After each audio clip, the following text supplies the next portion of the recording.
you're right. Pleasure is a rite of passage into the realms of spirit, but only when it is joined to every cell of our being. Sexuality is by itself biological necessity in which we desire satisfaction, but Tantra comes alive when we surrender to the mystery by way of mastery. Whoa. And Nice. this sentence really resonated with me because pleasure, sexuality, intimacy, it doesn't just begin and end with relationships, right? It's a way of life. And what better way to live life than through mastery and integrity and being connected? And so, can you expand on the thoughts and feelings and experiences behind this amazing wisdom that you've put into this writing? Thank you. To offer you the opportunity to take this body of energy called your sexuality and join it to spirit, join it to whatever the divine is for you. Whatever God, whatever picture, whatever feeling comes in for you about God and the divine, and realize that your sexuality is one with divine energy. That's how we got here. And yes, so many times a life is formed without any divine consciousness going on between the partners. But the egg and the sperm find their way into doing their magic. And yet in Tantra, when couples make love and are intentional about creating life, they're really bringing in, with intention, a new spirit. If they're looking to create a pregnancy and to create a family. And it's really beautiful to have them define how they use their mind and their energy during lovemaking to bring in the right spirit for them. So yeah, it's a sex was always something that didn't have very much to do with God, because you never heard about sex in church. And it was only in my first yoga class that I heard my yoga teacher speak of Tantra Yoga. And I said, like, what is that? And he said, it's kind of a sexual energy for the lover and beloved. It's the yoga for the bedroom. Oh, I want that. Right. Yeah. I think I might like what takes place in the bedroom evermore.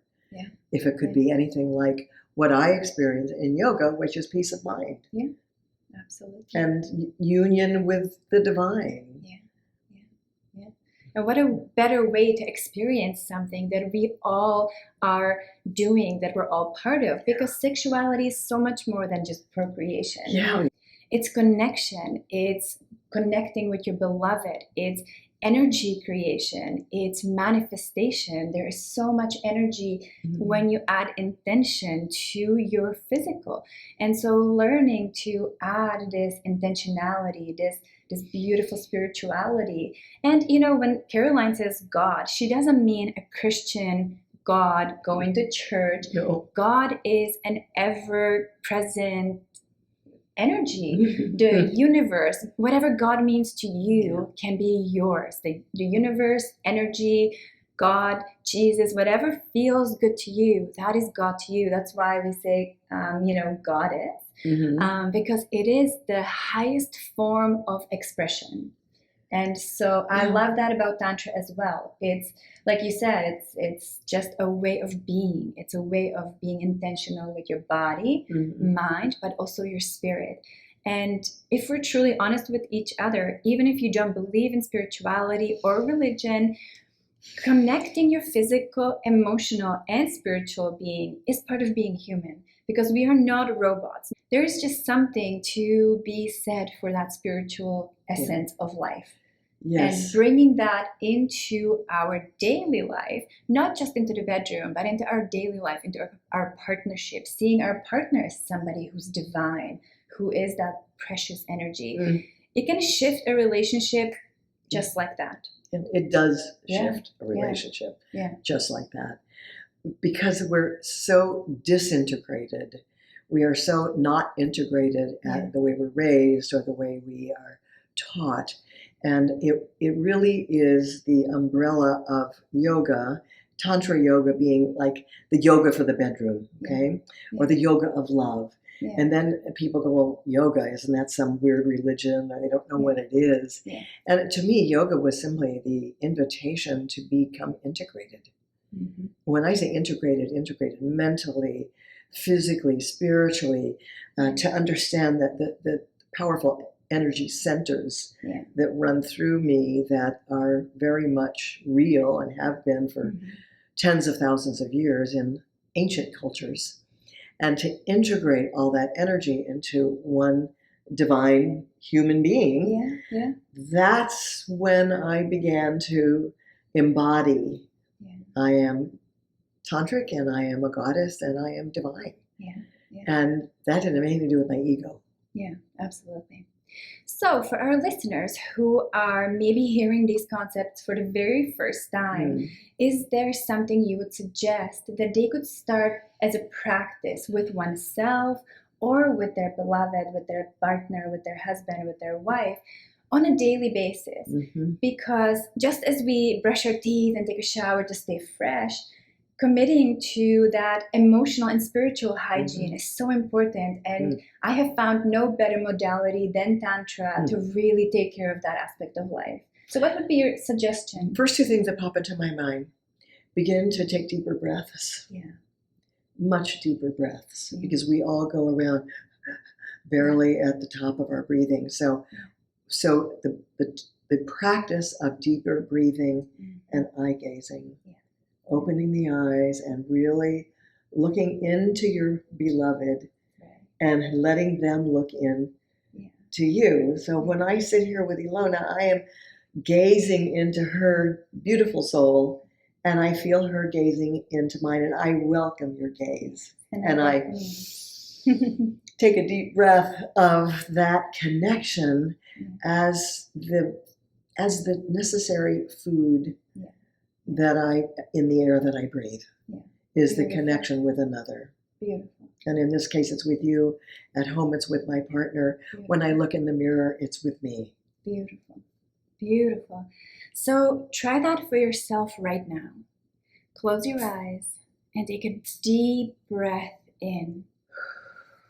And connect with that beautiful spirit within you. And ground yourself in knowing that you are a beautiful human being, just here to experience life.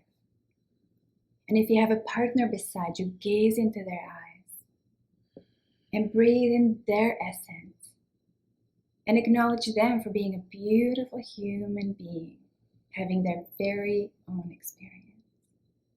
And it is all perfect. Thank you for that. Very lovely. Yeah. You know, communication, right? There's so many different forms. There's nonverbal communication as well as verbal. So practicing these little things, we are never trying to reinvent the wheel. It's all about going back to basics and remembering the simple things that really are the big things.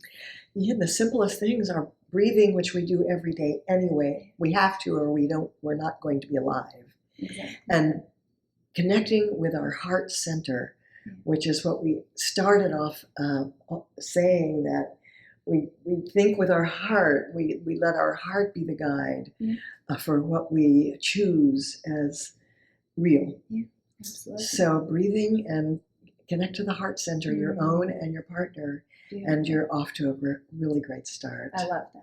So do that for yourself from now on every day. Let your heart be your guide. If you'd like to learn more about communicating with your partner or learning a little bit deeper about yourself, we've put together a quick little free PDF guide for you. Simple phrases, big results. And you can get that in the description of the video below. Enjoy! We have thoroughly enjoyed our time with you, and we hope that you join us for the next episode. Thank you very much, Caroline, for sharing your powerful story with us. You're so welcome. My pleasure, I assure you. And if you would like to spend a little bit more time with me and Caroline and improve your relationship, get a little tips and tools and techniques on how to reconnect with your honey, with your beloved, and how to take your intimacy to the next level, we have an amazing special offer for you to join us for our Bliss Masterclass, where you will find the tools, techniques, and everything in between that you need to create the relationship that you want. So check the link below.